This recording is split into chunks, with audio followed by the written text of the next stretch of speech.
Good morning. It is me, Pearl from Pearl and the Prayers, and this is Tuned In Tarot. And we are here to take a look at the balance between the divine masculine and the divine feminine energy inside of ourselves, understanding that whatever state we find this energy in, we can expect to see that reflected back to us in our interactions with others, in our external environment. And if we want to see changes around us, we have to shift and change. It's 9:44 on the clock and 22 seconds on the timer within ourselves. And that's what we come here to do. We come here to find the places where we intersect with the energy that's less familiar to us. For instance, if you identify strongly in your feminine energy, and you are focused on a person that you would consider in their masculine energy, that person is actually a mixture of feminine and masculine energy, just as you are. So when you hear the masculine part of the reading as a person who is identifying in the feminine energy, and this isn't about gender, it's about how they feel within themselves, and they hear the masculine side, it might seem foreign or outside of themselves a bit. If you can find out how these feelings and thoughts from that energy are actually mirroring your own, that's the places where you can shift and make changes and heal those wounds that have been holding you back from the experiences that you are seeking. So today's just the tune in, and we're just going to go ahead and get started. Divine Feminine showed me one card, so she's going to go first. But before we get to that, we're going to start with the theme of today's reading. So usually you come to a tarot reading, there is some reason you want to feel better in some way. Maybe a lot of times people are here because there's no communication from somebody and they want to hear what that person thinks or feels or tune into it potentially. You might want to hear that something better is going to happen to you, that there's going to be a better outcome than the one you're currently experiencing. But there's something that you're here for. So just take a moment and think about whatever it is that you think that you need that's going to make you feel better in regards to these messages. So whatever that thing is, and that's kind of helped you also get centered right now, in tune with me. Whatever that thing is, that's what you think you need. And this is what you actually need. Oh no, I just saw what we need. Okay. This is the Devil. And this card that says perfectionism. And I just heard the devil is in the details. And I got this distinct feeling that the devil for us, the obsession for us, the fixation for us is perfection. Okay. And this is what you need to know. Be content to know perfection as a distant utopian goal to which we journey but never arrive. If that isn't devilish, we don't know what is. We, of course, associate the devil card with karmic lessons, as I said, obsession, fixation, but in a positive light, it's also associated with pleasure. Sexual pleasure that involves the senses, indulging the senses, food and, partying. But a little of that is good. Too much of it, not so good, okay? We have entered into a place, particularly in the community that calls itself the Twin Flame Collective, where we are not content to know that the twin flame relationship is a distant utopian goal which we journey to but never arrive. Also, the number of this card is 33. I saw a couple of things over this last couple of days in my TikTok, different readers, different people kind of pushing back against this idea that twin flames don't come together. And I think that's because they've associated a certain person with the twin flame, and there's not this embracing that it is an energy that's within you. And being obsessed with seeing this energy coalesce into a perfect vessel for which to pursue your romantic agenda, which is personal. and has nothing to do with the greater good. That's definitely not what the twin flame journey is about. The twin flame journey is about being content to know perfection as a distant utopian goal, which we journey but never arrive. And does that mean you'll never be with this person that you have been fixated on? No, it doesn't mean that. But what it does mean is you will never achieve the perfection that you have been seeking, because to be human is to be imperfect. To fully embody anthropos, which is divine and human together integrated, is to be inherently flawed and always receiving forgiveness. So, all right, I'm going to flip over all of the Divine Feminine's cards so I can see what I can see. Hi, I don't hate this, Divine Feminine. I don't hate any of this. Okay. This is just the headspace first we're going to look at with the Tarot of the Mystical Moments. And welcome. Thank you for joining me this morning. Let's dig right in. We start off with the Divine Feminine consumed in her mind. All of her thoughts sort of just honing in around the past. We've got the Six of Cups, particularly reflecting upon how she's behaved in the past. And I think because of the niggling feeling, this is to do with terms of dating, friendships, getting to know people, who she chooses for partnerships. And there's always, of course, that lingering sort of past connection who we associate with the twin flame journey, or we wouldn't be here. I see a feminine who's looking very thoughtful. She's not looking like she's, like, oh, it's so wonderful. She's like, there's a lot to reflect upon. There's good things, there's bad things, there's ugly things, it's everything is here in this reflection that she's having. The niggling thing in the back of her mind, underlying all her thoughts and decisions, which of course are sort of keep touching base with this Six of Cups energy of her past, is the Three of Cups. So again, two meanings here. Divine Feminine, I believe, is reflecting upon how she has approached relationships in the past. She may, of course, consistently reflect upon this person she associates with the twin flame energy in this process. She, of course, is wondering and worrying if there is going to be a reunion. It's interesting that I feel worrying, but I do feel worrying about the reunion, because Divine Feminine doesn't know if she's fully learned everything she needed to learn from this reflection upon the past in order to truly celebrate and have a good time. I feel that definitely coming up for her.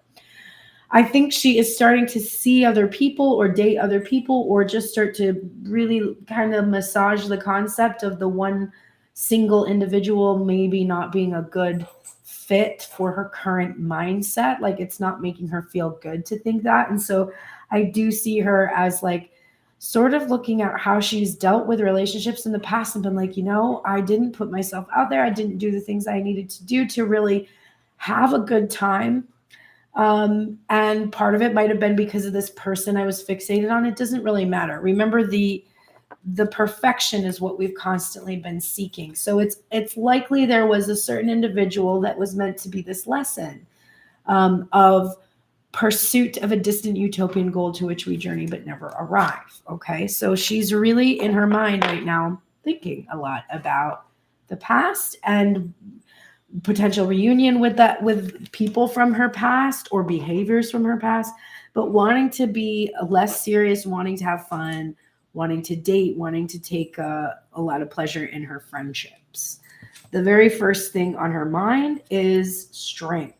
So I feel, and this is in the past placement, which means she's carried this in to this reading. This is what she has been doing. She's been soothing the fears and anxieties she has about her potential to have the relationship that she desires. I think she's seeing herself as having to have taken care of the masculine's energy quite a lot. This is my card of sometimes like emotional processing for masculine, because it's like he there's this like oh, I'm only a beast until this feminine can tame me, which is a really problematic limiting belief we carry, because this gives us the sense that we, if only we could change the masculine that we're focused on, then we would be successful. And if we can't change them, then we're not the one that was able to tame their beast. And so we feel like a failure or something. It's not our job. It's not our job.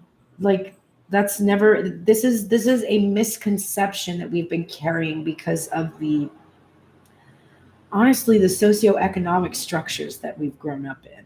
And it's harmful to men and women. And here it's whatever gender you kind of categorize yourself, even non-binary. But it's been harmful to all of us because it has imbalanced the energy within us. So Divine Feminine's been doing a lot of this emotional processing for the both of them. And I feel like she's been doing this since she was a child. And I feel her kind of sort of resigned to that role, but not entirely happy with it, honestly. And really craving somebody who has this ability without having to rely on her as a reason, 9:55 on the clock and 11 minutes on the timer, as a reason to like tame their wild nature or whatever. But she's been doing that for herself. And that's the primary thing that we're looking at right now in her headspace. She's needed strength because of this, the Three of Wands, of the faith that she has that her ships are coming in and that they will match the one that she is bringing to the harbor, basically. It's taken a lot of strength because Divine Feminine has seen this future potential of her happiness in union for quite some time, but she's been suspended in this Hanged Man energy. And that's why she's had to be really strong. She's had to be like fighting off these fears that she's going to be alone and waiting, suspended forever, and not actually getting to experience that Three of Cups that is underlying all of her thoughts and feelings. But there is an acknowledgement in this card that this feminine has suspended herself. That is the truth of the Hanged Man card. When we get to the Hanged Man, we're not seeing somebody who's been condemned to die and then they are, hanged. The Hanged Man is somebody who is kind of at their wits' end with what's going on around them. And they rebelliously hang themselves upside down so that they can see the world from a different perspective. And Divine Feminine has to acknowledge that it is her that has done this. She suspended herself, and it might have been because she was waiting for someone, but that is a choice that she has made or had made. So there is an awareness and acknowledgement here. The Strength card is being clarified by the Eight of Pentacles. And in this beautiful image of the Eight of Pentacles, we're seeing somebody who's working diligently on something transformative. I'm feeling a couple layers of here. She worked on transforming her beastly side of self that was very ego driven and fear driven. She's worked to quell her fears regarding what she creates in the world. And I think what she creates, the actual thing that she makes, is transformative to those who experience it. So whatever work she does is this beautiful reflection of the work she's done on herself. And it's allowing her to, give this to create something that is physically tangible for others to experience the same kind of transformation she experienced in facing her fears, in getting all of this knowledge. I love that we're starting with this card of her reflecting upon the past and seeing her embracing awareness of perspective, needing perspective about the past, about her choices. This Three of Wands is in a lovely synchronicity being clarified by the Three of Pentacles. Following this Eight of Pentacles, again, we have a divine feminine that has been working and collaborating with others. And she's been waiting for teamwork and partnership to come towards her. But she's had faith that she will see this occur. And then, of course, we have the Three of Cups, the Three of Wands, and the Three of Pentacles. Six of Cups, we've got a lot of threes, nines, sixes, which is, of course, very powerful numerology about unity and the God number. Divine Feminine has done so much work on her faith and trust in God, in whatever you want to call that higher level energy. And the outcome is this Queen of Cups energy, which is clarifying this Hanged Man, which means we have somebody who, when she has gained perspective, has arrived at a place of loving compassion for herself. I almost feel, well, I do feel, not I almost feel, I feel emotion welling up. I could cry because I see this as this beautiful moment in the divine feminine headspace, embracing that she's done all this work for herself because she loves herself. And in the past, she was seeking someone to love her. That's what was frustrating about this energy of the Three of Wands, but that is what she worked on. She worked on ideas of partnership, making you feel whole or complete. And she changed her perspective. And now, because of the amount of self-love she has, there is compassion and empathy for the masculine in the masculine's failure to be able to process his own emotions or face his own fears. There's compassion there, and patience and kindness, while at the same time still not diminishing her power, because this is a queen, right? This is somebody who has mastery. I think she's also seeing how this entire journey with that Hanged Man perspective, the Three of Wands, which is about travel, has been about courage, strength, and arriving in a place of trusting and believing in love and understanding deeply her psychic gifts, which is beautiful energy. All right, we have a lot of overfeeling going on in the heart space. To start off the heart space, we have this Five of Pentacles upright. So this, if we pair it with the Six of Cups, which it's technically clarifying, this is showing me that this divine feminine's reflection on the past has been that she has felt a lack of affection or prosperity or abundance. She has felt left out in the cold at times. And her heart space is honestly feeling the sorrow of this experience. And I think that's why I saw a sobriety in the look on this feminine's face as she reflects upon what has happened.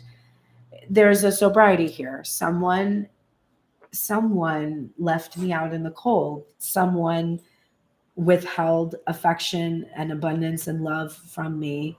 And this, honestly, it probably happened in a recent relationship or many times in relationships, but I feel that this is always a much deeper wound. We're probably looking at a paternal wound or a maternal wound of some kind.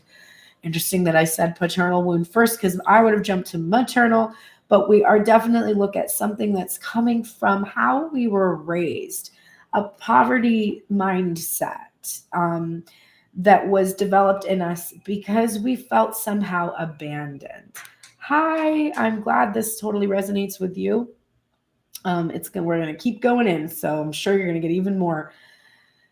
The abandonment wounds of the past. Remember when we come here and we're interested in learning information about another person, that person is both masculine and feminine. So the person you're focused on has these same wounds, these abandonment wounds within them. They have this same tendency right now to be sober about how they have acted in the past in regards to this energy. So your person is also feeling this, even if you identify them as a masculine, they are still going to have feminine energy. Just keep that in mind. I don't know why I was called to say that, but I'm called to say that. Okay. Now, this Three of Cups, this niggling thing in the back of her mind is accompanied by the niggling feeling of this, which is the Nine of Cups, wish fulfillment, everything divine feminine possibly could ever have wished for. And of course, this feminine has wished for a reunion with this twin energy for quite a long time.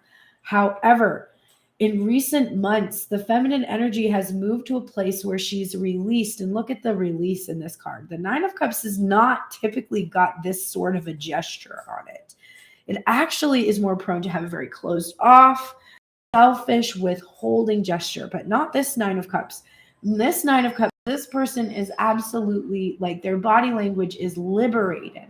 And for me, that is the full expression of their wishes and their desires. I think divine feminine has liberated herself from a specific attachment, likely one who has abandoned, ghosted, left her out in the cold, treated her with a lack of affection. Insert experience here. But she's recently started to release this. As she's reflected upon it, she's like, what am I holding out for? Right? And the niggling feeling is, I will get what I wish. And my experience of relationship, of a loving, compassionate, and kind and caring reflection of my own energy is what I wish for. And so I need to date, and I need to see other people, and I need to actually have fun to try to experience what it is I desire, because the sun is here. I desire bliss and happiness, not abandonment and cold, right? When you get the Nine of Cups in a spread, it does mean you're going to get your wish, whatever that wish is. And in this case, we see a wish for celebration, coming together, union. So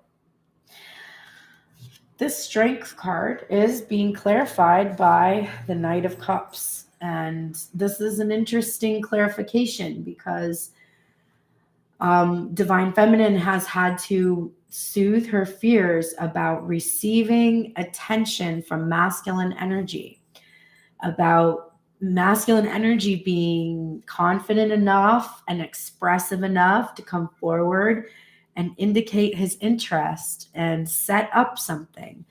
And divine feminine has had to get control over these fears that it would ever happen. When you're very used to this, it is very difficult to imagine this. I recently finally got on a dating app without being in a state of fear, because every other time I've ever gotten on it, I've just been in a state of fear. A few times I've done it because of the messages I received in the readings that were like, feminine does really need to date. She needs to put herself out there. And I would try, and it would just be not good. Well, I went to Vegas last week for a girls' trip. It was very liberating to leave town and just have a lovely time and go out to eat. I could cry at how long I waited to do that. Whatever. But I let myself have that. At home, I was like, I'm not going back. I am not going back to this. There's no way. And immediately I signed up for Hinge, which is, it didn't even matter which one. I knew that it wasn't going to be Tinder. And I had friends who's like, oh, Hinge is pretty good. So I signed up for that. And all the other times I've ever done dating apps, I have been like, none of the people that have messaged me have just been like, ugh, nobody can talk. Nobody's that interesting. Nobody's that successful. It's everything I thought about myself. I would be like seeing that, right? Now I have so many dates that are being set up that I'm starting to be like I've never had that experience. I'm like, what do you do? Like, I've got 3 different people saying goodnight to me, and I'm trying to get to know all of them. And I'm like, Jesus Christ, like, would I just date all these people at the same time? Like, I don't even, but yes, You do. You do. You get to know all these people. You don't have to sleep with every one of them if you don't want to. You don't have to start planning your wedding arrangements. But yes, if you want to find a counterpart that is a good match to you, you really do need to see a bunch of different people and get to know them and allow them in. So divine feminine is facing those fears in regards to being courted. And it's so funny because she's been sitting here the whole time waiting for the divine masculine to court her and then being unwilling to be courted. Like I thought about it, I was like, what if my twin wants to come in right now? Would you tell him? And I'd be like, literally, I'd be like, hey, I'm dating people right now. I'm getting to know people. You and I have never dated really before because our relationship is extremely strange. And I would love to just get to know you. So take a number. I will see you next Friday. And we can see how it goes. Because now that I'm in the energy that I'm in of loving myself, I'm like, look, I put a lot of stock into this person for many years.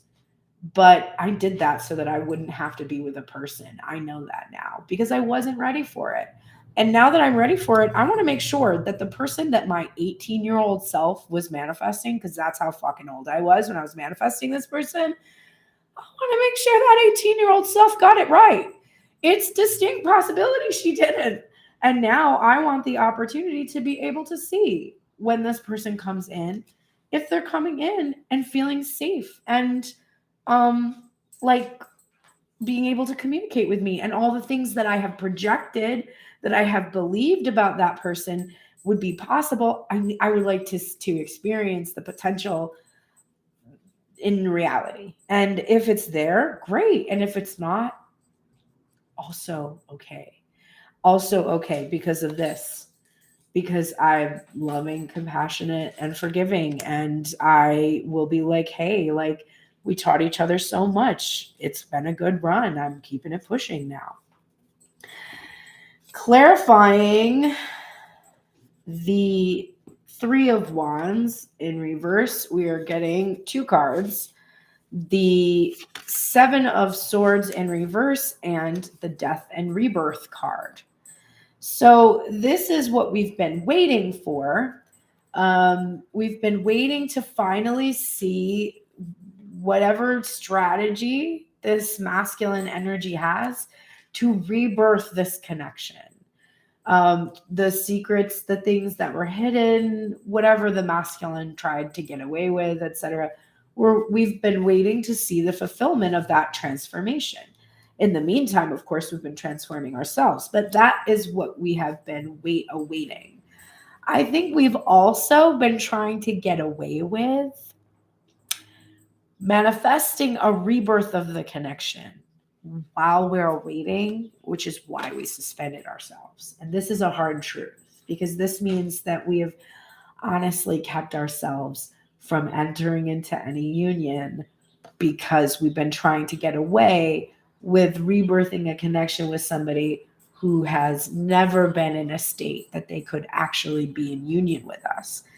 That has made it really difficult for us to move on. And just to clarify that, here's the Three of Wands again that we just saw in this Tarot of Mystical Moments, clarifying this Hanged Man energy. So we suspended ourselves, waiting by ourselves for, and I think it's very significant that even though this is the Three of Wands, these two wands are very prominent here, which makes me think of the twin flame. And there's, of course, one that's burned down much lower here behind us. And it's almost like we've ignored other soulmates waiting for this one. Meanwhile, our candle's been burning low for this person. But we did this to ourselves. Nobody forced you into this. And this is something I got a hard lesson the other night when I was having fun in Vegas and everybody drank a little too much.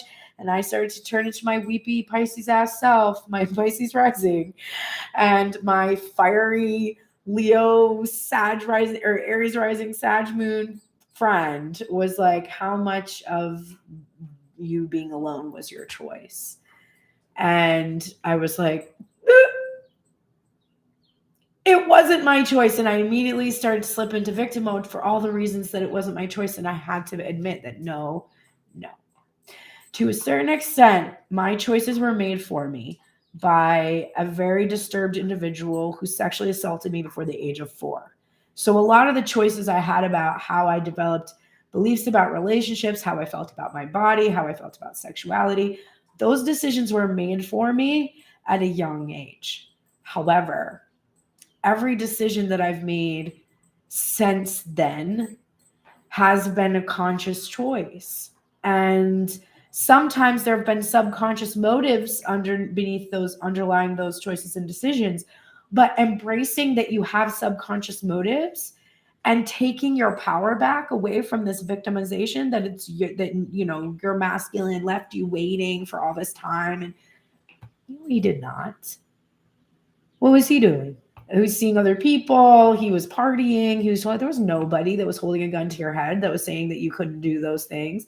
My masculine was actually sending me messages and playlists that was like, don't go to strangers and don't be in other relationships. And there's nothing I can do to stop thinking about you doing that. And I wasn't doing that. And I was resenting him for wanting me to be in that state when he wasn't even honoring that state at all. He was dabbling in other vaginas. So it was my choice. I can't blame him. He showed me his true colors. He really wasn't hiding anything. Like, I guess he had a mask or whatever, that because he was showing this intention of coming forward, but he never was doing it. So his actions spoke louder than his words, and I just didn't want to hear it. And I don't blame myself. But look what comes next. What did we work on? I love this so much. I could just jump and do a dance in front of you all. The King of Wands coming out with the Hanged Man. Everything I just said. We worked on our self-concept. We worked on how we recognized that this Hanged Man energy is an action we took because we desired to be monogamous with our twin flame. Okay? The King of Wands is a monogamous king because he has mastered his sexual energy. And so Divine Feminine, you've worked on this self-concept that's like, hey, I actually suspended myself from connections in order to achieve this mastery, which I desired to be reflected back to me. But it wasn't. It wasn't. And so instead of acknowledging that I chose someone who was meant to teach me this lesson, instead, I resented them for keeping me waiting while they were not monogamous. But again, that was my choice. So this is something Divine Feminine has really worked on. And the fact that she's worked on this perspective is giving her this. And I love this so much. The 9 of Pentacles clarifying the 3 of Pentacles. This is autonomy. This truly, the person that is working in this card, it is a feminine energy, and there are 2 birds here. And I don't consider birds the same as a human. So in this card, in my opinion, Divine Feminine is doing solo work. The 9 of Pentacles is about being single and independent and autonomous. It is clarifying the 3 of Wands. And the truth is that Divine Feminine should have been able to carry in a feeling of autonomy even in a monogamous relationship. The truth is that my twin, who was putting these messages up that he couldn't trust me, he doesn't even have a right to have those feelings if we are in sacred union. A true twin who feels secure and understands unconditional love and doesn't fear those kinds of experiences and doesn't project them and doesn't insist that the Divine Feminine act or be a certain way in order to appease him in the partnership. And the feminine, all due respect, you cannot do the same thing. You have to honor the autonomy of your partner. If you don't want to have a polyamorous relationship, I completely understand that. That's not what I'm saying that you have to have. You can have a monogamous relationship while still respecting your person's autonomy. This means you do not check their messages. You do not seek out what you are looking for, which is betrayal. Okay, that's not looking good. Can you not eat that, please? I love when dogs know they did something wrong and they're like, Bowie, no, give that to me, please. No. Here, let me get you a carrot. Hang on a minute. I'm going to get her a carrot. You ruined your squeaker toy now. You're down in toys. You're very limited.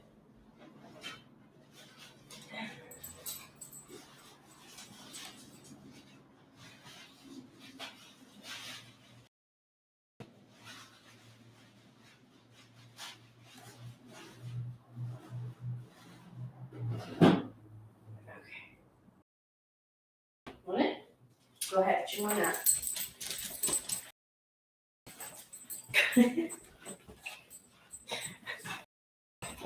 And now we'll have carrot all over the floor all day. Okay, we love that for us. Sorry about that. So your person needs to have a sense of autonomy. It doesn't matter the gender or the energy. They honestly need to be free to flirt with other people, experience feelings of love for other people. That should never threaten you, because you are complete and whole and autonomous without that person's focusing on you. It's not likely that they're going to focus on other energy, because you have this balance, because it feels good not to. But the second that you step into an ownership or possession, you're dealing with this beast again. You don't own anyone. You're not meant to. That's really not what love is about. Finally, this Queen of Cups is being clarified by the King of Pentacles in reverse. And this for me is a specific individual or person, because we're dealing with material world when we get to those pentacles. And it can be our concept of that person. This can also be our need to have a masculine make us feel whole or complete, because we are autonomous and complete and whole in ourselves. And it can be about releasing someone specific in a loving and compassionate way. You know, it's funny. I grew up with dogs, and I don't think my mother would have ever given my family dog, a carrot. And she's a Shepsky. She's part German Shepherd and a Husky. She is obsessed with fruits and vegetables. Like, she'll eat anything pretty much that's safe for her. I even have to stop her from eating things like avocado. Like, they're not supposed to have avocado. And she found one in the driveway and was like going to town on it. It's like, why? I don't know. I never pictured. I thought dogs only ate meat. How I was under that misconception, I don't know. All right, let's now go over to the divine masculine side of self. If you identify as a feminine person, then you may feel like this is a person outside of yourself, but this is your own energy too, and you have to try to find the places where you intersect. That's the way you can do a lot of healing. By the way, I was using the Light Seers Tarot over here when I was doing that in the heart space, and this is the Labyrinth Tarot. The top of the deck overall headspace for the masculine energy is the Ace of Feathers. This is also known as the Ace of Swords. And this, for me, is about the divine masculine really desiring to communicate in a new way. I think there has been an old way of communicating, and the masculine has clarity right now that is ineffective, does not actually achieve his goals in being able to talk to this feminine. And I also think he's being willing right now to be honest with himself. I'm just flipping over these cards so that I can read the whole spread. Wow, wow, wow, wow, wow, wow, wow. Oh. Okay. So, anyway, overall, this headspace, he wants to come forward. He wants to speak truth. He wants to communicate directly, which would be new for him and in a new manner. And he can see the future. The niggling thing in the back of his mind, the thing that's underlying all his thoughts and decisions, is the 10 of Pots or the 10 of Cups. This is the bliss fulfillment that he's seeking. This is like, obviously, it is the culmination, the completion following the 9 of Cups energy. So the wish fulfillment has occurred, and it's the spiritual state. This has to be in place in order for the material 10 of Pentacles to fully take effect in the 3D. The 10 of Pentacles was a major player yesterday in the reading I did with Grace Strega. If you missed it, you can catch the replay on her Instagram. It was a great reading. And the masculine energy was in a pretty good place in that reading. And there was a lot of Pentacles. So there was this desire to really ground this, make this real. So this masculine can see his future, and he's happy because he sees that if he communicates in a specific way, he's going to be able to achieve that desire he has for his bliss fulfillment. The first thing on his mind is the Judgment card. So this is about reconciliation, seeking it, really desiring forgiveness from the feminine energy,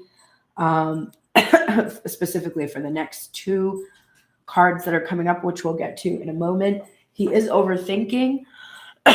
Divine Feminine was overfeeling. Masculine is actually overthinking and overfeeling today. But so he's thinking a lot about reconciling with the feminine, and he's intimidated by this experience. This card honestly came up in the reading that I just talked about with Grace Strega yesterday. I think it was the second card in the spread, which began with the Empress. So he was definitely really consumed with thoughts about the Divine Feminine. What he's seeking forgiveness for, I think, has to do with these next 2 cards. This is the place of overthinking. We have the Page of Poles and the Knight of Junk. So this is Page of Wands and the Knight of Pentacles. The Page of Wands is an initiator, an instigator, a spark, a feeling of chemistry, small, insignificant communications. And the Knight of Junk is of the slowest moving knight in the deck, frankly, very withholding. The perfectionism that we saw coming out in the very beginning of the reading, that message that we need to be content to know that perfection as a distant utopian goal to which we journey but never arrive, that's definitely a Knight of Pentacles energy. So the masculine is seeking forgiveness for his ineffective, inefficient, this is sexual burgeoning energy too, maybe just kind of like sexual missives or communications, and just not, and withholding anything more than that for a very long time, like trying to get it right and never getting it right. What he wants to communicate is the world here. This is over. This is a completion of this cycle of, immature communication and slow moving energy, perfectionism to the point of being debilitating. He's ending this cycle. The thing is, it doesn't seem like it's going to be any easier to start a new cycle. There's a labyrinth there. So there's still a feeling of like, well, I'm done with this world, but I don't know necessarily the next path to take. And that's being definitely demonstrated here by the moon, which is clarifying the Judgment. This is quite a lot of major arcana energy also. So these are major transitions, changes, and thoughts he's having. The moon is about fear, anxiety, fantasy, dreams, and secrets, things that are hidden, not revealed. And it's also about telepathic communication. This divine masculine feels like the secrets that he has had, that he has kept from the feminine, have been truly poisonous to their connection. And he seeks forgiveness for these secrets, for hiding his emotions and feelings from that feminine energy. He seeks liberation and salvation from his subconscious limiting beliefs. And that's where this next card comes into play, which we actually saw coming out for the feminine energy, the Death and Rebirth card. In the Labyrinth tarot, it is the Fate card, but it's the 13th card, which is of course the Death card.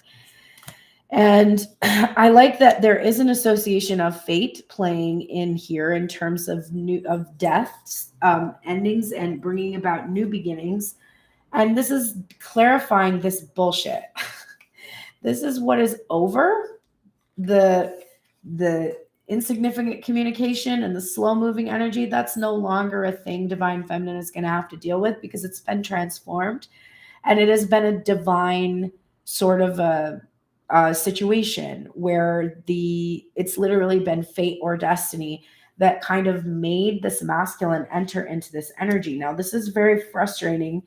The only thing I can compare this to try to have an understanding of it, and it still is probably going to be frustrating to you, is if you go back to the Old Testament, particularly the book of Moses, where we talk about, or the stories of Moses, where it talks about, so Genesis, where it talks about how Pharaoh would be convinced in the middle, like he would have a terrible experience that Moses brought upon the people of Egypt for not letting the Jews go.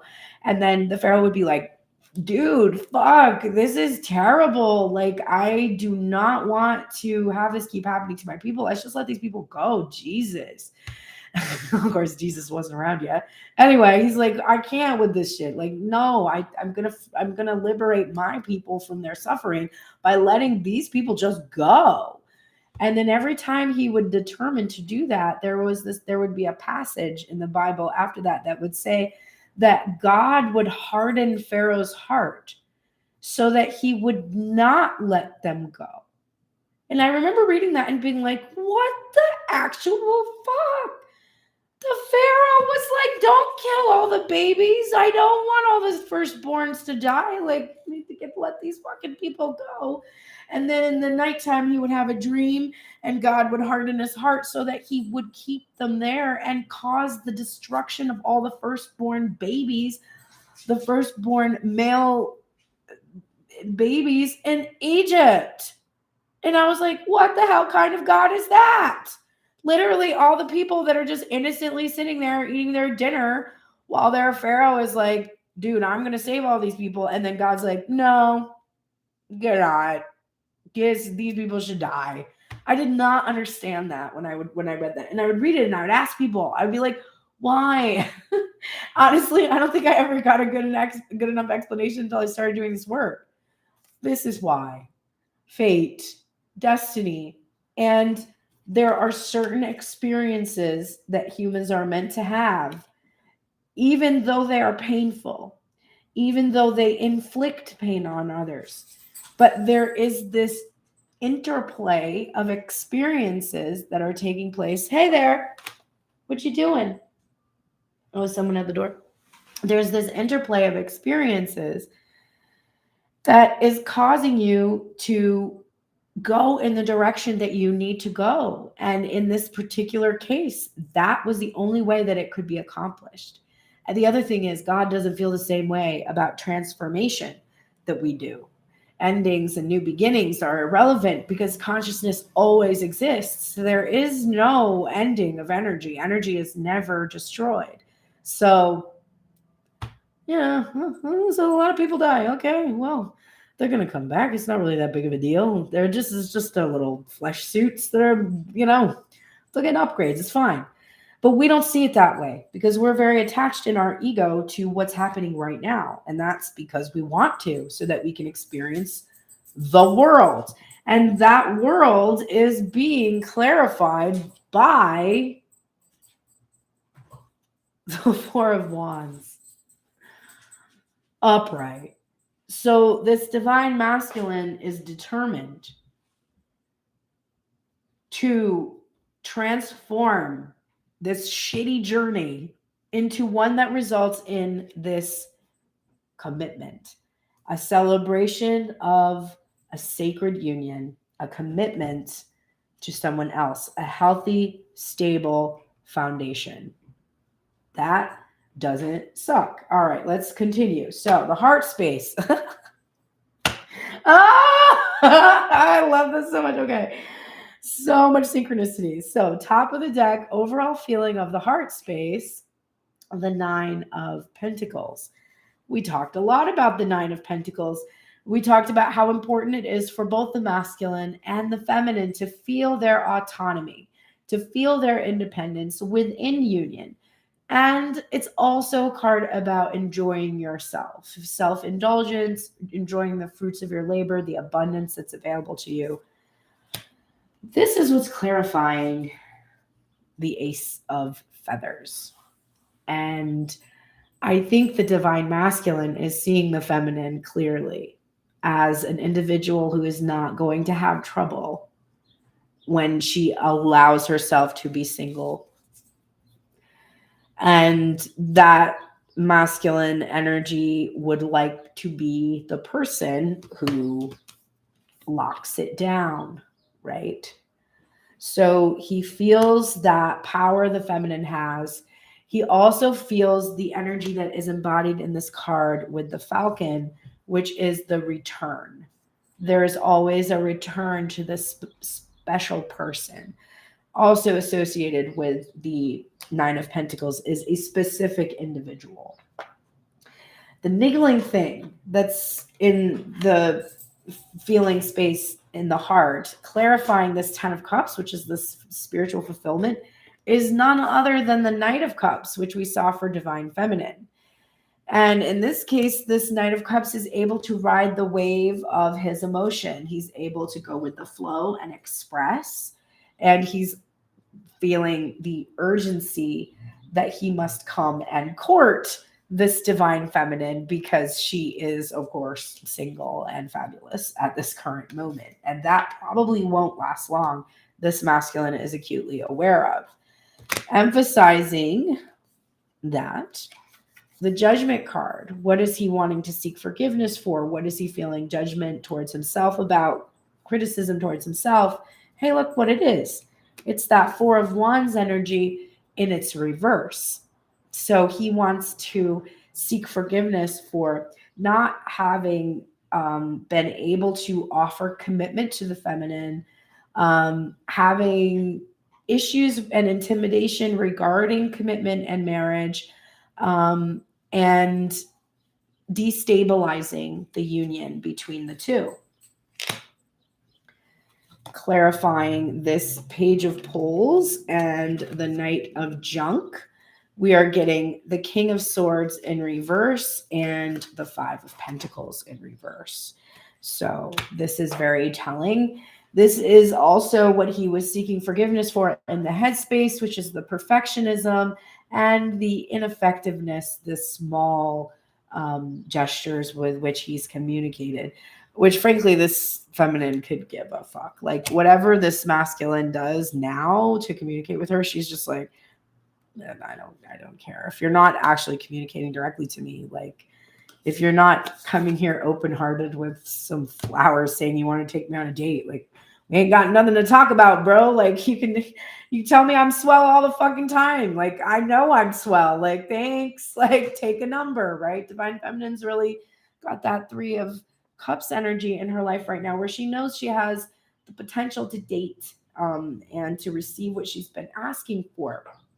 So the King of Swords, this is the lack of honesty, the lack of integrity, the lack of strategy. In this case, these butterflies that this king is in command of are literally transforming these swans that turn into these ferocious beasts into like back into peaceful swans. So this is like this King of Swords taking command to transform his fears and anxieties about commitment. Yeah, not doing that. That's what was taking so long.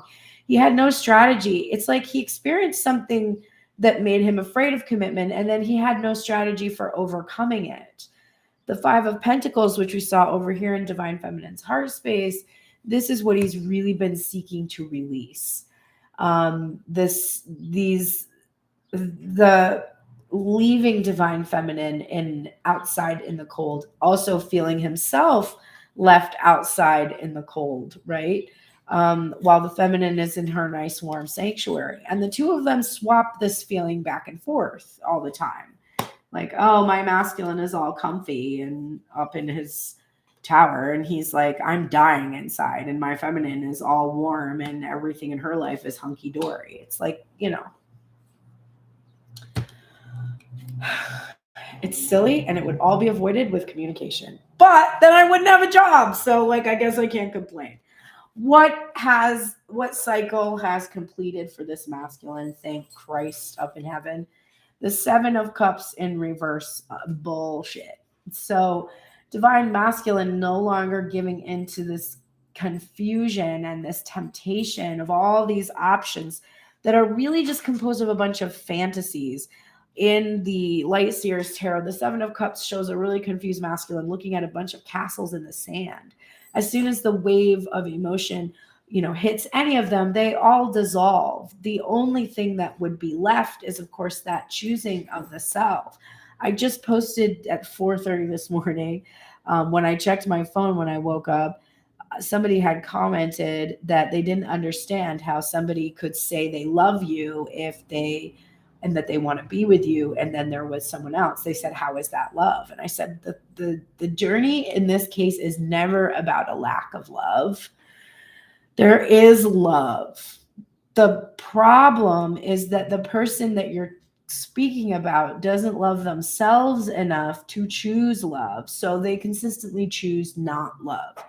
And then you, who are still learning to love yourself, have chosen a person that is not likely to choose love because they reflect back your old feelings of lack. This is why it's very difficult to manifest a past partner who is someone that you manifested when you were in a state of lack. You know, whoever I manifest right now, if I could erase this person's persona from my mind, if I could really wipe the slate and be like, this person is brand new, I can take them into my little sim like universe and modify all of the things about them, and then when I wake up, they'll be just a new character.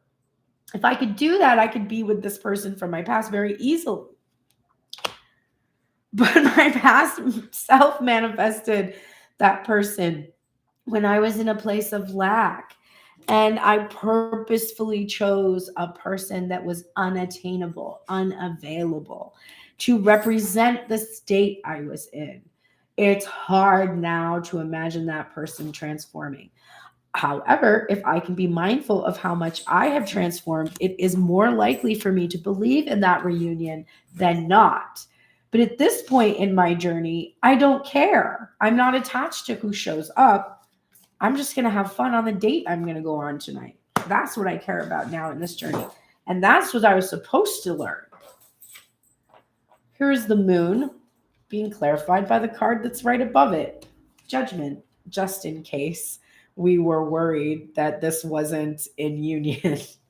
Head and heart agree that it is time to seek this forgiveness for the secrets, for the toxic things that have been allowed to coexist in relationships from the past and current visions, really, of the relationship you have, the fantasy you have with your person.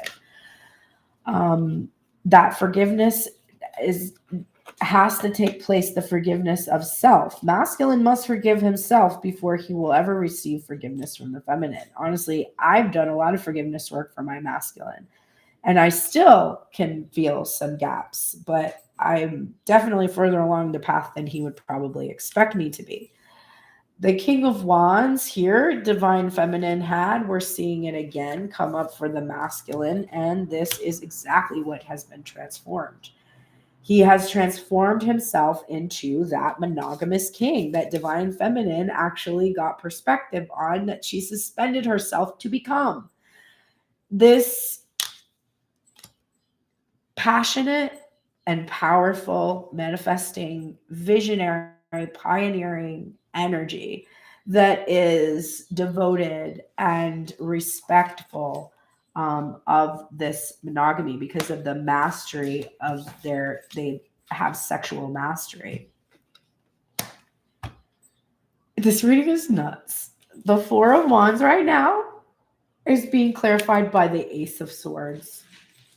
The amount of union within the headspace and heart space of both masculine and feminine today is quite frankly astonishing.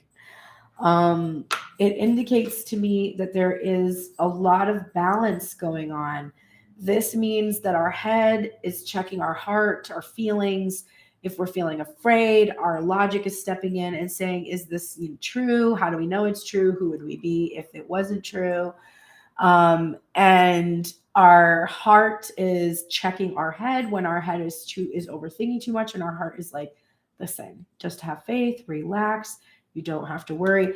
There's a really good, positive, balanced energy here that this divine masculine sees this new concept of this reflective, balanced, stable foundation in this committed long-term relationship. And what this means, if you can embrace this, is not so much that the twin that you focused on is ready to come and marry you, which, I mean, if that's true, then great. Hit me up in my Gmail in the link below. Contact me and tell me all about it, because I'm loving to hear these stories of twins coming together. But the other layer here, which is more important, is that anyone who comes forward right now in who you're identifying in masculine energy is going to approach you in this energy. So when I go on this date tonight with this divine masculine that has started communicating with me, it makes me laugh so hard, which is literally all you have to do if you want to be my best friend. I know that this person approaches me in their integrity. They have sexual mastery. I already know they take action. They've already asked me out. They have ended cycles of indecision, confusion about what they want. They're not interested in withholding any of the feeling, the spark or chemistry they feel. They don't intend to have secrets kept from me. And they've forgiven themselves for any limiting subconscious beliefs that have prevented them from transforming into this energy in the past. They're coming to me in a Knight of Cups energy. They're honoring my autonomy.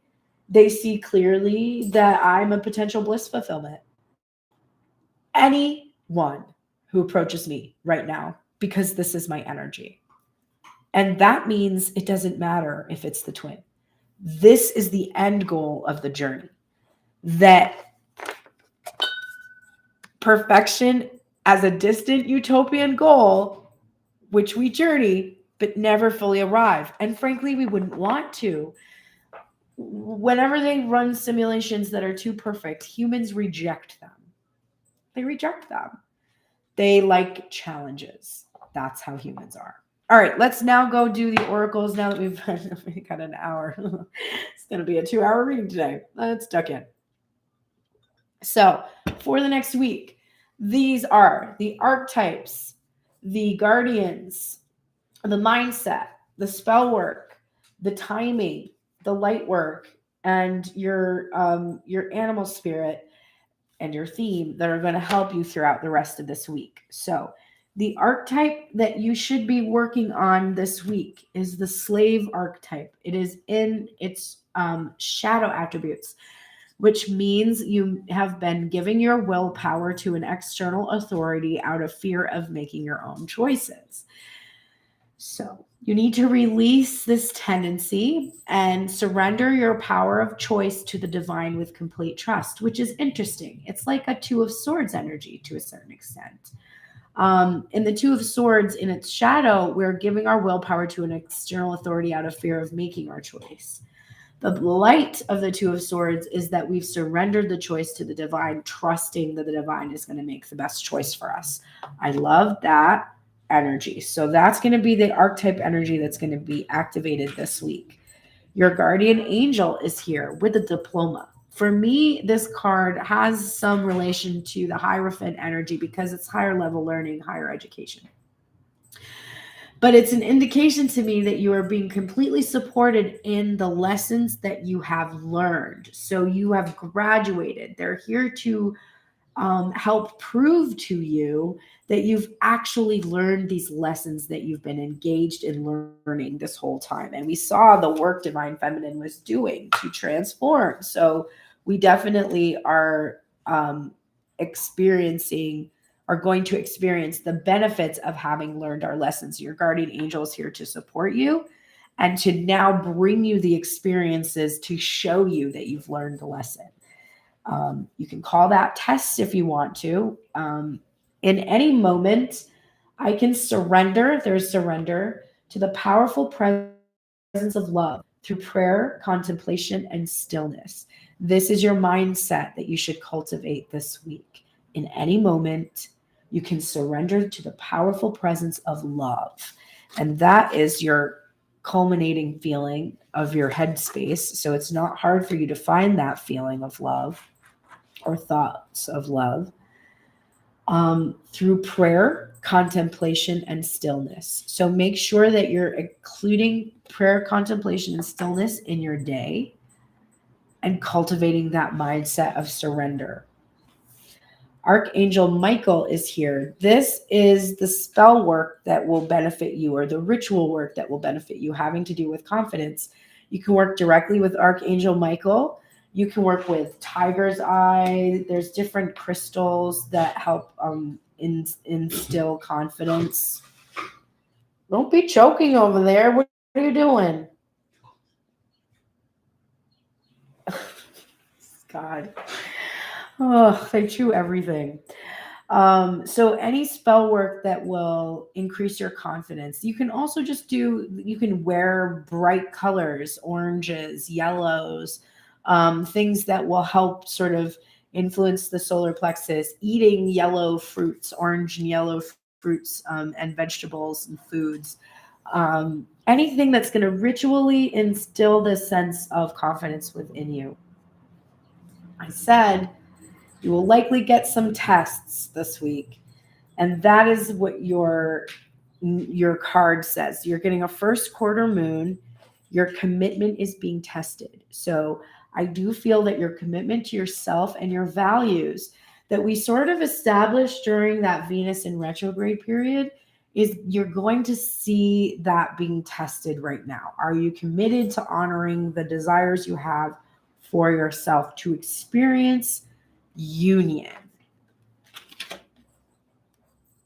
And I know you're going to pass because of the confidence and also because of your guardian angel support with that higher learning card. You're definitely going to pass these tests.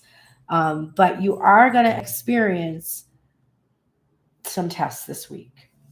Your light work is easy. It's deep replenishment. So retreat, rest, and be helped. So just surrender. You're getting a big theme, Divine Feminine, of surrender, rest, replenishment. This is a card of being less serious, having fun with your friends. Just allow yourself to be replenished. I'm going to let myself have dinner bought for me. I'm going to let myself be completely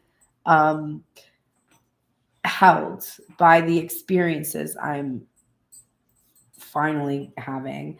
And then we're getting Beaver Spirit in reverse, the message, lay a solid foundation. This is the 6 card, or the number associated often with the Lovers. The protection message is that Beaver Spirits come to warn you to check for rotten wood in the foundation of your dreams.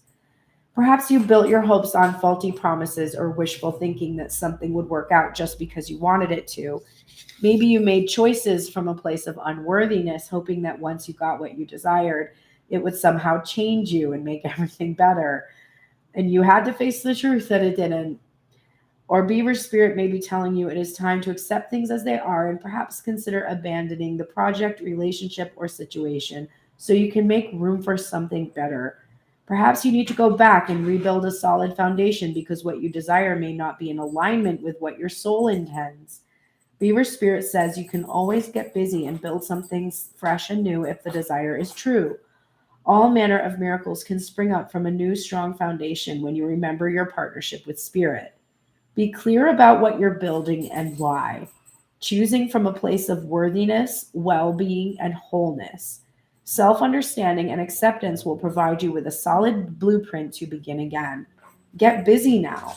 Beaver Spirit says this is not a time to procrastinate, but a time to start building again, always mindful of the foundation you are laying and trusting that Spirit is co-creating with you. I'm particularly honing in on you can always get busy and build something fresh and new if the desire is true. And all manner of miracles can spring up from a new, strong foundation when you remember your partnership with Spirit. Be clear about what you are building and why, choosing from a place of worthiness, well-being, and wholeness. That is a super important part of that message. And your final theme for this week that you need to deal with, girl, Queen of Pentacles, upright, coming out with fear. It says, if you want to be free of fears and phobias, then you have to understand why they exist and make peace with them. This is telling me that the thing you need to really work on this week is that there is some fear within you of being this fully autonomous Queen of Pentacles, independent, prosperous, abundant, creative, fertile, nurturing of the self and then of others. But there is some fear within you that you will not fully embody this energy or that you won't be chosen in this energy. And it's important for you to try to find where those fears come from and make peace with them. And that can take some like reprogramming type work. Lacey Phillips, How to Be Magnetic. Hop into my DMs. I'll work with you with spiritual counseling. If you'd like to book a personal reading or anything like that, the links are all below. And let's go now to the Divine Masculine. The archetype that the Divine Masculine will be cycling through, working on this week, is the Healer in reverse. The shadow attributes of taking advantage of those who need help and failing to care for oneself. Do you think the Divine Masculine has taken advantage of the Divine Feminine before and her vulnerability? And I do feel that he often takes care of others before he takes care of himself. The proof is in the pudding. He would have chosen to come forward to the feminine long before now if he was taking care of himself, because it is his own desire to be with the feminine that is propelling him. So he needs to come into the light, which is a passion to serve others by repairing the body, mind, and spirit, and the ability to help transform his pain into healing. So he's going to be working on that energy this week, and really working on his body, mind, and spirit. Saint Nicholas of Myrna, or Saint Nick, Santa Claus, is here to help this Divine Masculine with issues regarding generosity.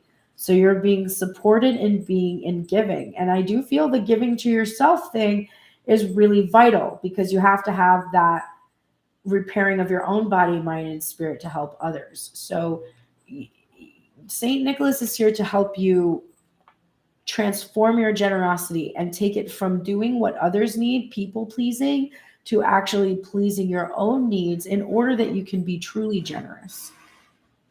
Excuse me, Bowie. No, come lay down. Come lay down. You're being out of control. Lay down. Lay down. Thank you. Relax. The mindset you got for this week was 2 cards that came out. I am the dreamer of my dream, coming out with this card, which says, when I'm in alignment with the love of the universe, peace cannot be disrupted. So I do feel there are others who are vying for your attention, for your finances, for your time. And And you need to really fully embody this mindset of I am the dreamer of my own dream. And when I'm in alignment, because there hasn't been alignment, when I'm in alignment with the love of the universe, that peace cannot be disrupted. So no one can disrupt this dream that you have unless you let them. And that has to do with protecting yourself and having healthy boundaries. Your ritual or spell work that you can do this week has to do with finding. And this is definitely finding oneself, finding the authentic self, realizing that you have found what you are looking for. Again, one of the problems with perfectionism is this idea that I'm going to be able to find the perfect way to communicate, or the divine feminine isn't quite perfect, or I'm not quite perfect enough. And it's like, no, there is nothing left for you to seek. You have already found what it is that you are looking for. You have only to claim it. You are getting the South Node and this advice to not let the past hold you back. Divine Feminine is doing her best, working on these issues of the past holding her back. And the masculine energy must do the same. He must mirror that energy and not let what has happened in the past, this criticism of himself, hold him back from fully expressing how he feels. Interestingly, 2 cards came out for this too. I did not realize. Don't let pride get in your way. So this coming out with don't let the past hold you back is so interesting, because it's really just telling me that divine masculine's shame that he feels over what he did is a potential threat, because that pride would hold him back from communicating his regrets. And there's nothing to be ashamed of. Just like the story that I was talking about of Moses and the Pharaoh. It's like the way that things happened were destined to happen. This divine feminine does have compassion and the ability to forgive. But you must seek it. You don't just get it and then not have to show up. And your light work card is the 3 of Cups energy in reverse for me. And this says yes, yes, yes, yes, yes, yes, yes. If you look at this card in the book, all it says is yes. The reversal on it for me is saying no to the temptation of having other energy that is not in alignment with you. I also feel that if you are afraid that the divine feminine will not say yes because of third-party energy, you literally create that scenario. For instance, if my twin doesn't come in soon, and this isn't an ultimatum, this is just the trajectory that has happened. It's like, okay, well, I'm 40 and it's been 13 years. And I desire to be in union, and I'm ready for union. And it's clear that this person who I thought was going to be ready with me is not. And I guess I had that wrong, and I need to look at all my options and start to actually find somebody that's meant to be with me. So I'm starting to do that. And it's not just tentative. It's not retaliative. It's not, revenge. It's literally just practical. Yeah, I have needs. I've chosen to suspend those needs for a long time. And there is no indication of that time ending with this person. And so I choose to end that cycle. My masculine, by being afraid that there would be someone else that I would feel was better, that I would reject him and not say yes, has literally put me into the position where this is a possibility when it never was in the past. If he came in the past, and there would not be any question. I'd be like, okay. But now that it's been so long and I'm starting to entertain other options, I actually have perspective that shows me that I didn't feel good. for the last 13 years. And I don't want to feel that way ever again. So his fear literally is manifesting this situation. So to counter the situation, to avoid another party entering, another cycle starting, he would need to come and offer me something that I could say yes to now. And that's the light work that he has to do. He has to recognize that within himself. Divine masculine literally is suspending himself, just like the feminine is, right? Sandpiper spirit is here with be playful. And that the yes card coming out in reverse is also another message that is about playfulness too, because it has the 3 of Cups energy, being too serious. Of all the people I've been talking to, the one that had made me laugh so hard last night is the one I'm most excited about. So, what you doing? Sandpipers are like cute little clowns poking their beaks into the sand before darting off to chase the waves. The appearance of Sandpiper spirit is a sign that now is the time to engage your playfulness. Whatever tasks you have before you, perform them with a lightness of being. Explore the familiar, discovering the new in the old. Who knows what treasures await you when you let yourself laugh and have fun.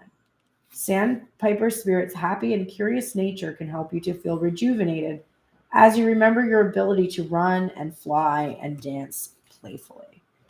So divine masculine, lighten up. All right, then we are getting, for your theme this week, another clown. We have the Fool here. Not a coincidence, coming out with Sandpiper spirit. This is embrace that new beginning. And we have the Worry card. It says worry is attachment to a particular outcome and the fear that it will not come to pass. You need to not worry. You need to be a lot more playful, and you need to just say yes this week.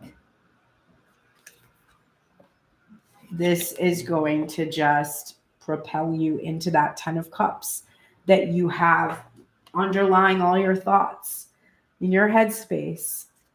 And I think it's going to be a good week.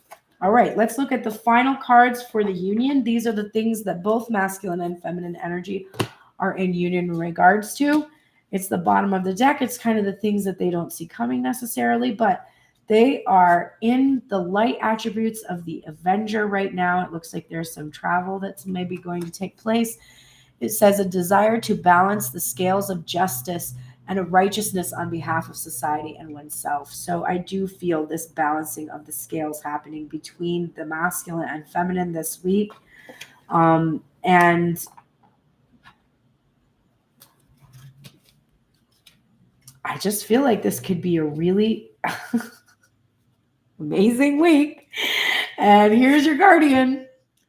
God himself is here to help you. I mean, this is the higher power. This is source, whatever you want to call it. You don't have to call it God if you don't want to. But this is like that consciousness. It is love itself. It is the meaning of life. It is the purpose. It is the mission. And you're literally just being showered in love, and you're going to experience love. Wow. My faith has the power. This is your mindset for this week. My faith has the power to turn trauma into healing, conflict into growth, and fear into love. I can't. Oh my God. Like, I can't fucking stand this right now.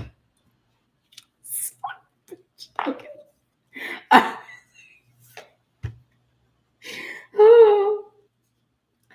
The ritual work or spell work that you might want to engage in this week is having things to do with happiness. So again, wearing those bright colors for the confidence boosting thing, yellow, sunlight, these are really going to help you cultivate, hello Deepu, gonna help you cultivate this experience of happiness.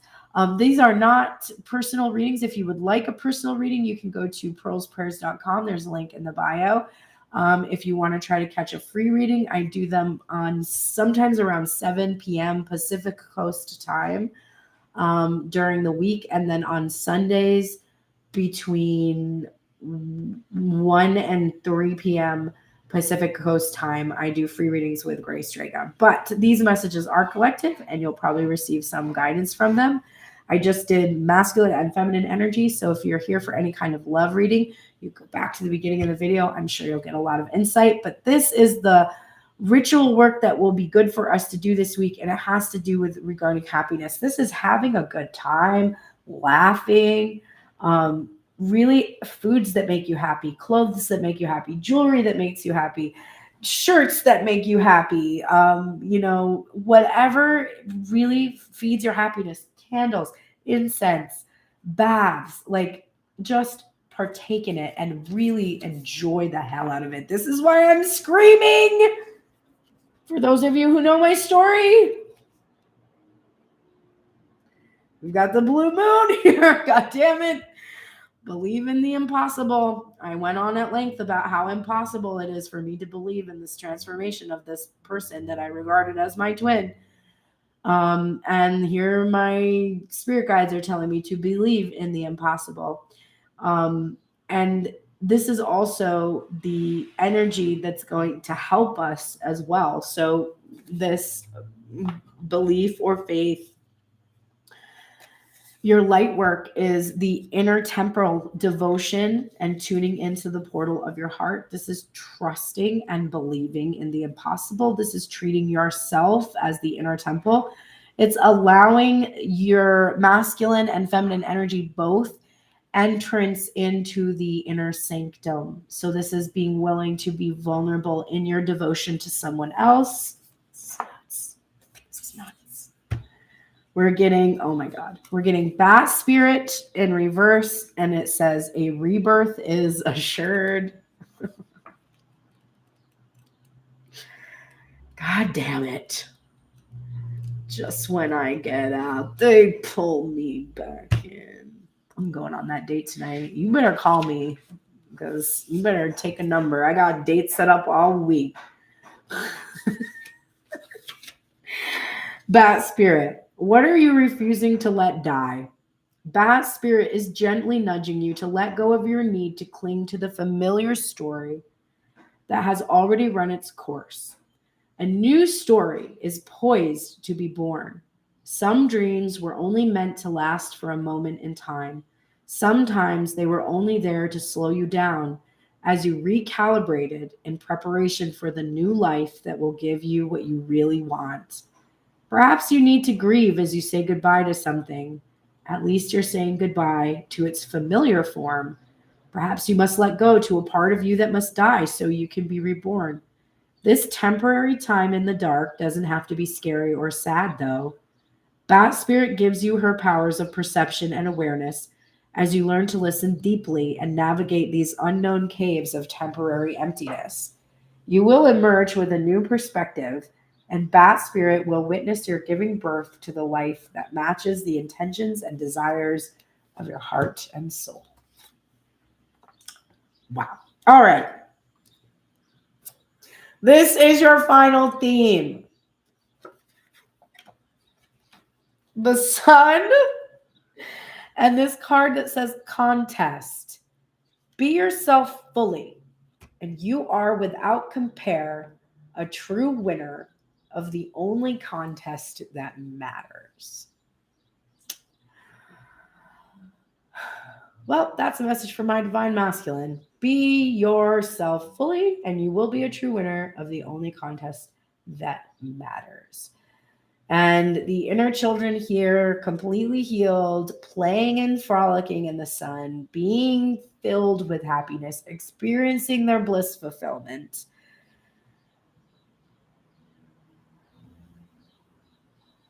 This is possible only because you are fully yourself and you are not comparing yourself to others. You are not comparing your situation to others. You are just fully embodying who you are. Oh, I would love to answer this question. Somebody just says, why do you guys rely on paganism and cards for guidance Why not speak to the Holy Spirit for answers of life? He created it and gave breath to it. Just so you know, I actually do speak to the Holy Spirit. He appeared here in this reading, in this love card. I think there's a misconception that paganism is not about the Holy Spirit. The whole concept of paganism is actually the origin for all the concepts that you believe in terms of Christianity. The Trinity is a much older concept than Christianity. It did not originate there. And paganism is also, you're also kind of misinformed, because paganism is a specific type of belief system where you believe that there are many gods and that inside of everything there is this spirit or breath of life, as you're speaking of. And in order to have political dominance, it benefited Constantine to take pagan beliefs and then transform them into what we now view as Christian holidays, Christian, all of this kind of stuff. Catholicism is truthfully the oldest source of early Christian ritual practices, etc. It is where most Christianity takes its lineage from. And it existed in a time that political rule and religion were connected. So a lot of the concepts that you are getting from your belief system were literally inserted into the text in order to have control over other belief systems.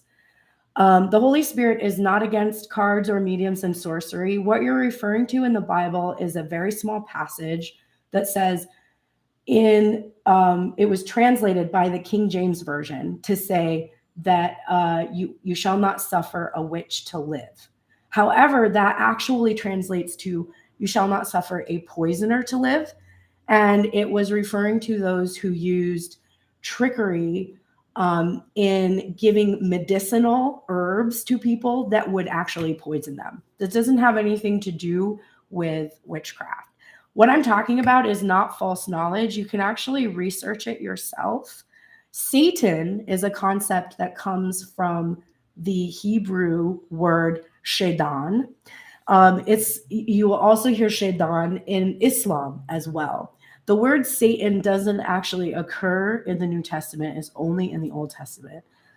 And the tree, the women to eat the tree of the knowledge of good and evil, that's actually about your listening to the ego, which is the fears and anxieties you have.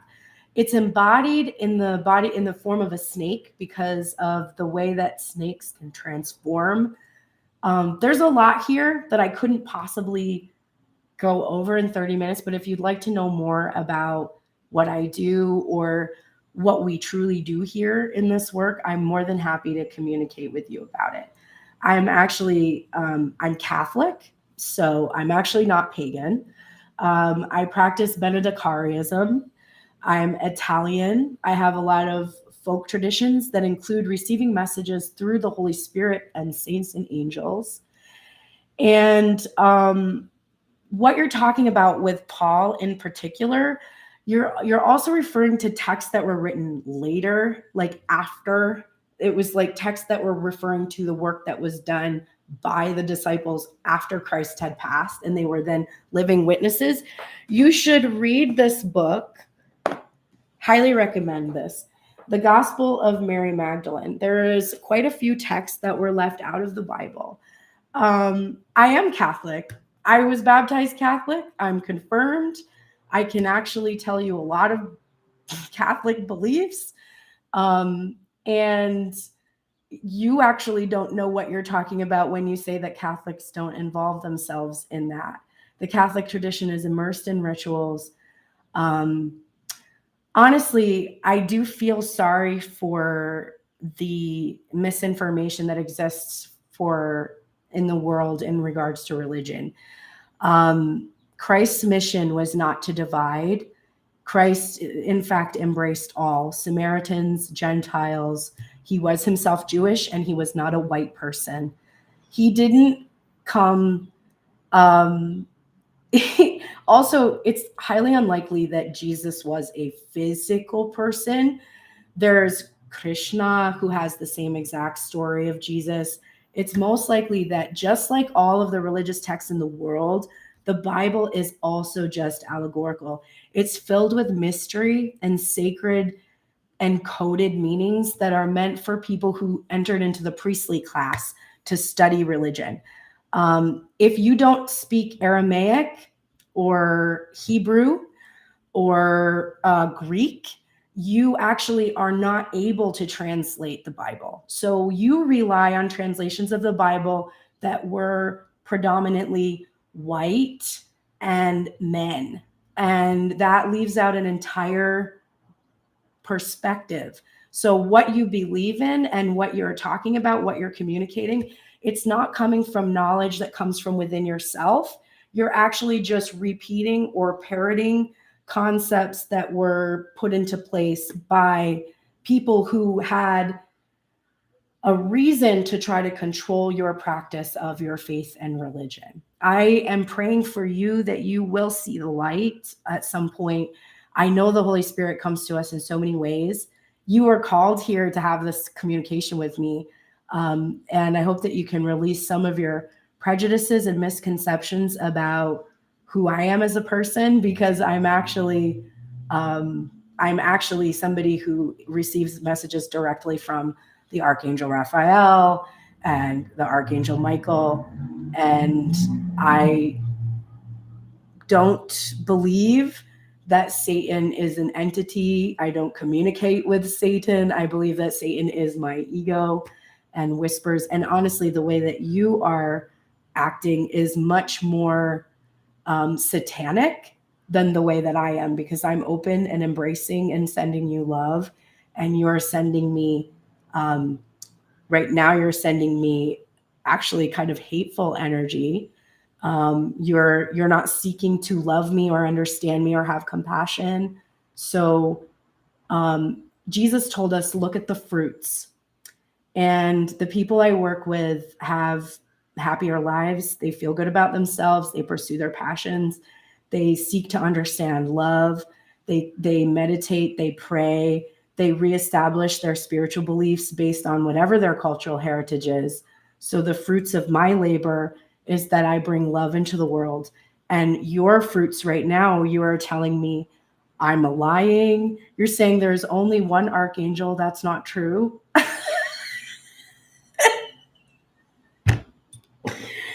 Raphael, Gabriel, Michael, Daniel, Uriel, Metatron, Melchizedek.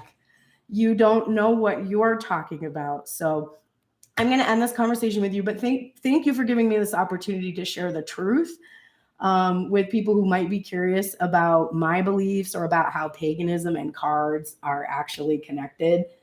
The truth is, to believe in one single path or one mindset is honestly Satan. That's your ego. Satan is the thing that is turning you against me.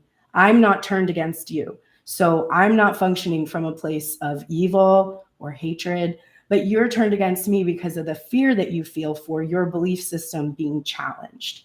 I understand that. It's a very difficult place to be, to feel challenged, to feel like your whole reality that you've had your whole life is questionable. But I'm praying that you'll receive dreams. I'm actually praying that the archangels will come to you, because since you came to me, you're probably being called to heal this part of you, this fear. And I actually predict that at some point in time, you'll come to me, but you'll probably use a different identity. You won't come under. I love also that you're called Shadow. That's very interesting. It's almost like I had to face the shadow today. But I predict that you're actually going to come to me with a different ID. You'll not tell me that this is who you are, but the things that I've said to you have opened you today, and you're going to experience dreams and healing from the archangels that have brought you here so that you can end your suffering, because right now you're suffering under these beliefs that are causing you to feel ashamed of who you are, whatever energy you're in, whatever is causing you to feel like you need to push that out on other people. I'm praying for your healing. So God bless you and take care. And thank you for giving me an opportunity to talk a lot about some of these misconceptions, because I love it. I love it so much when people come to challenge my authority.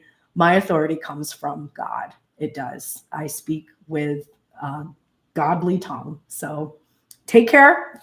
All my love to you. And to all my followers, thank you for everybody who has stayed here with me to the end and appreciated this chat, which I'm tempted to leave for posterity. It's funny because people throughout history have burned witches, and yet I don't burn anyone or wish hate on anyone. It's just funny to feel, honestly, when you are truly a loving person in the world, when you're truly unconditionally loving, that's very threatening to a lot of people.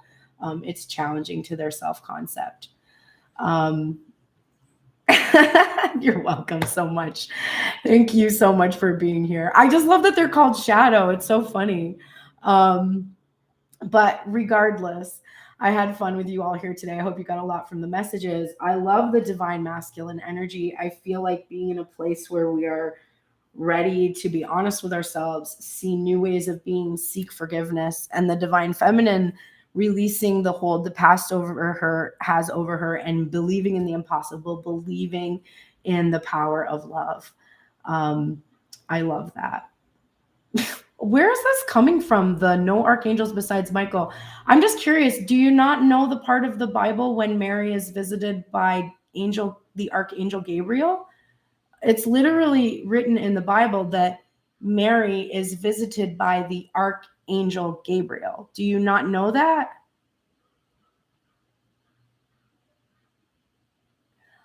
Board Cody, are you Catholic?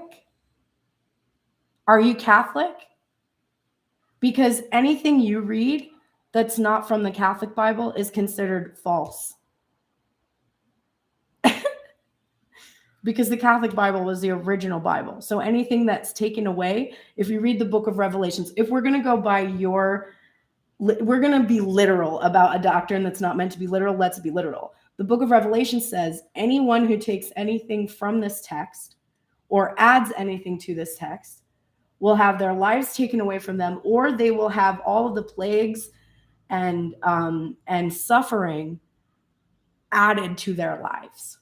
So when the Christians broke off from the Catholic Church after Martin Luther, who actually kept the text as a whole, it wasn't really until King James and Calvinism where they started to take certain texts out of the Bible. When that happened, if you believe in the Bible and you follow any religion that is not Catholicism, that is not part of the original text of the Bible, you actually are condemned. I'm just going by your own text.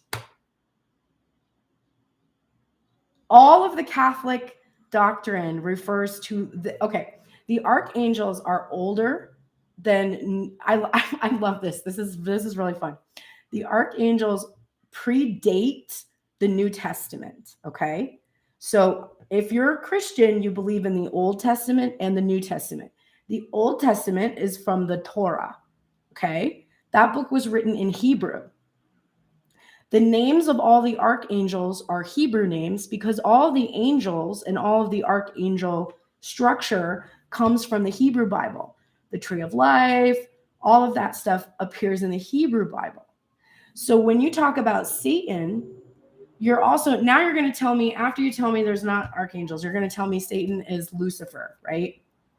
And he's a fallen angel. Okay. That story comes from the Hebrew Bible, which has a small passage in it about all of the archangels and the angels who came down to lay with the sons and daughters of men. This created the race of gods during the Roman period. That's in the book of Genesis. I don't know the exact chapters because I don't memorize that stuff, but I can look it up for you. It's in there. So the archangel story, all the archangel hierarchy comes from the Old Testament, which, if you believe in the New Testament, is part of the Bible.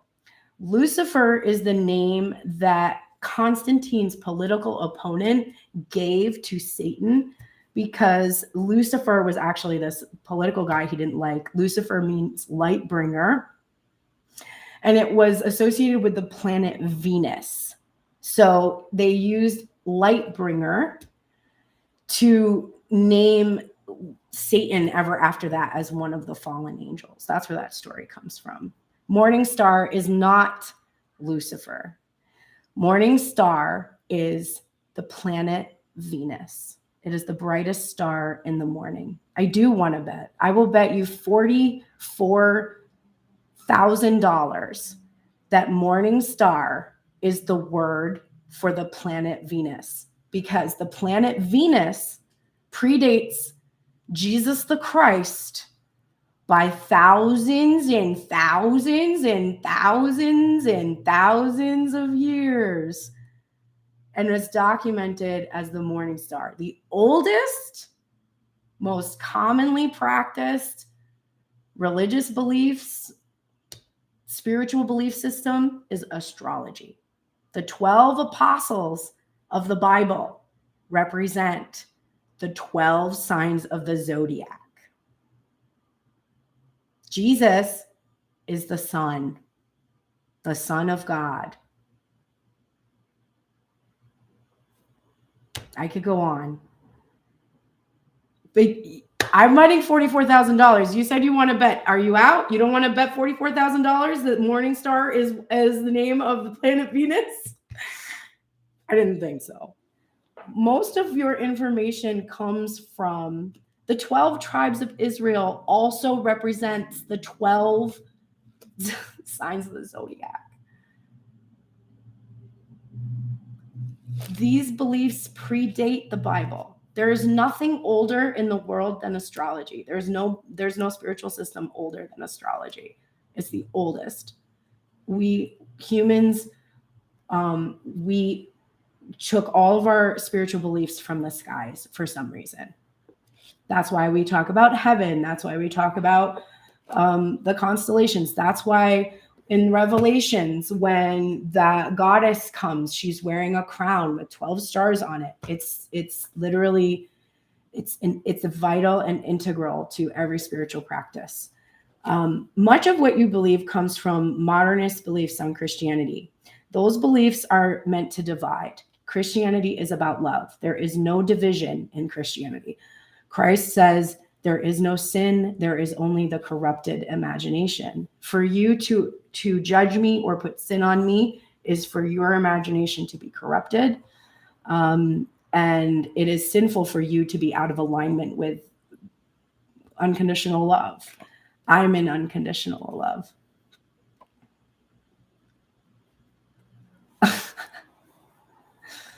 Why are you okay? So my question is, I'm speaking to you calmly. I'm, drawing on my knowledge that I've had for a long time. I'm not disparaging you. So far, you've called me an idiot. You've actually given me no real references for any of the information that you've shared with me.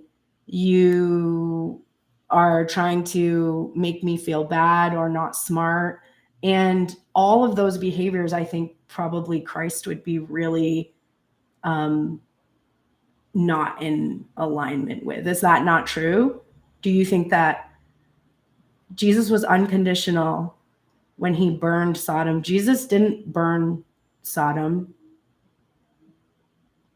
The only thing Jesus did in the Bible where he showed aggression or anger is when he went into the temple and pushed over the merchants' tables because they had turned the temple into a place of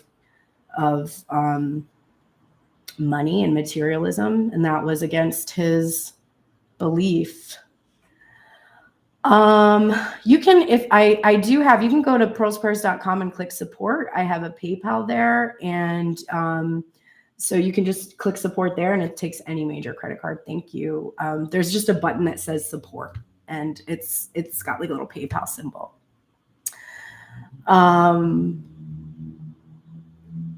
Wait, you said he didn't? How are you? Jesus didn't go into the temple and turn the tables over? Yes, he did. You don't know your Bible then. That's this huge port. He goes into the temple. He says, my temple will be a house of prayer, and you've made it a den of thieves. That's a literal quote from the Bible. He didn't burn Sodom. God burned Sodom and Gomorrah. If you're talking about Sodom and Gomorrah, these are two different time periods. Sodom and Gomorrah occurred in the Old Testament. And that involved the father Lot, who's one of the 12 tribes. Lot was married to a woman named Sarah.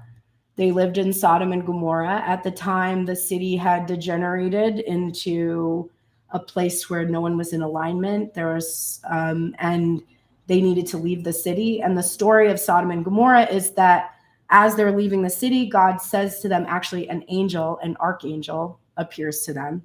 The archangel then tells them, you must leave the city. And if you look back at it as you're running away, you'll be turned into a pillar of salt.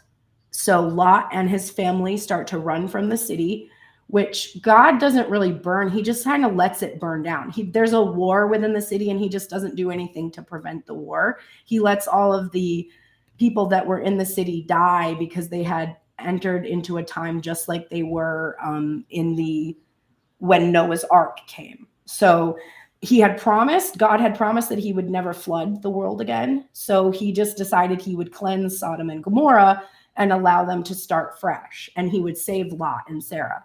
But as they left, Sarah turned and looked back at Sodom, and she became a pillar of salt. Jesus said Abraham before the destruction.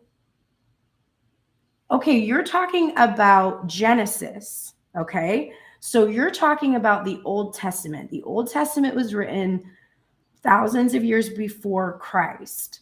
So Jesus did not burn Sodom.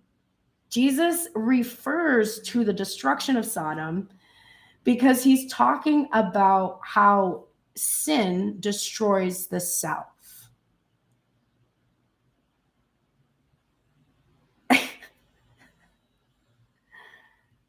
Okay, well, Board Cody, I appreciate your perspective on the Bible. The only conclusion I can come to is that you have not studied it very closely, in depth, or with somebody who is very knowledgeable about it. It appears that you have studied it very peripherally, and that it's been influenced by somebody who seeks to create in you a righteousness that is causing you to take a negative stance against people who don't believe, which is actually not very welcoming, doesn't actually accomplish what you're seeking to accomplish. If you would like to learn more about what you're talking about so that you could actually be on par with me in this discussion, I would recommend that you go back to school. You could study Aramaic and Hebrew, probably, since you're referring a lot to the Old Testament, but you don't seem to know what it's actually in it. So I would study Aramaic. That's what the New Testament is mostly written in. Hebrew for the Old Testament. You might want to study some Greek. Once you have done that, also you're probably going to want to study Hegel, Nietzsche, because you're going to want to study other philosophies so you have more of a sense of like how humans think, how they process, all that stuff. Once you've accomplished that, and you've accomplished a full reading of the Bible with that perspective and the ability to understand the language as written and not translated by a third party, then you might be able to have this conversation with me. But as far as what you're saying to me now, I can tell that you're not capable. So I'm going to close this out. But I've had a lot of fun.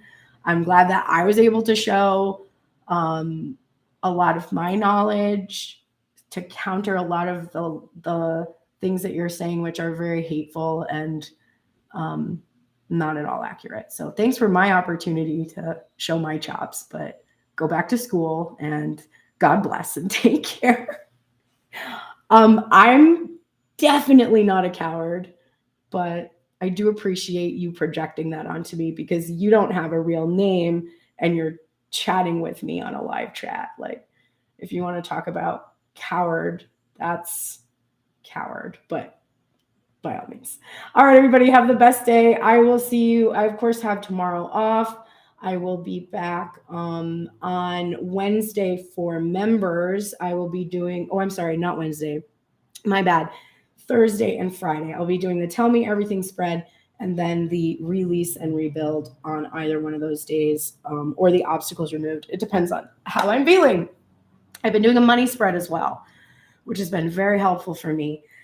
I wish you all of the best, and I send you love and compassion for the journey. It is not easy. And honestly, I do send you Shadow and Board Cody a lot of love. I hope that you do see at some point in time that you are really misled by whoever is telling you these things. And I hope that Jesus will come to you and communicate to you in a really loving way so that you can understand how to influence people to believe in your beliefs, because it's by living the life that Jesus lived. And I'm pretty sure Jesus wasn't a YouTube troll. Everybody take care. God bless to you all.